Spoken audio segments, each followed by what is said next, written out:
বেআইনিভাবে পাচার করা হচ্ছিল বলে তাদের অভিযোগ।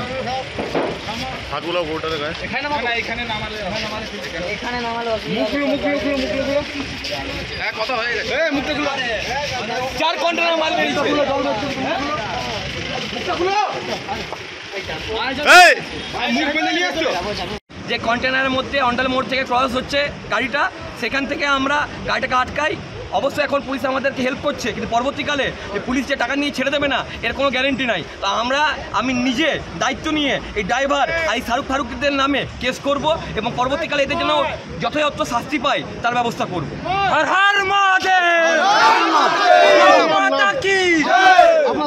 আমার নাম পারিজাত গাঙ্গুলি, আমি বিজেপি রাজ্য কমিটি মেম্বার।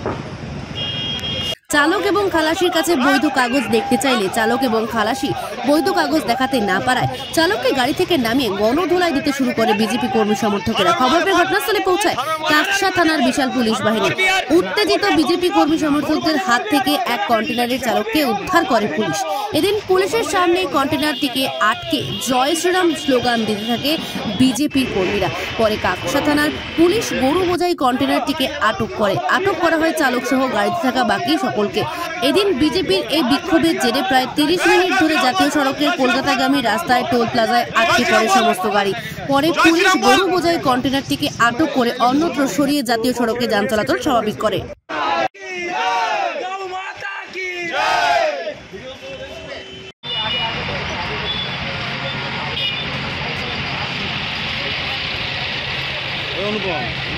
নিঃশ্বাস প্রশ্বাসে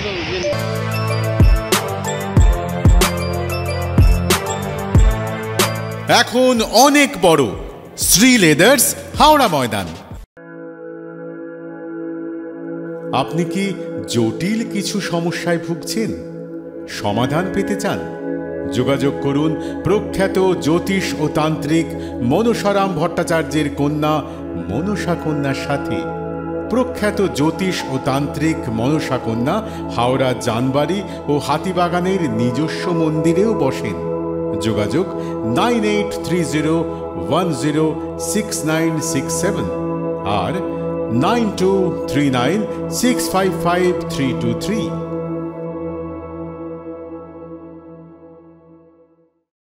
কলার তুলে নয়, বুক চিতিয়ে চলা।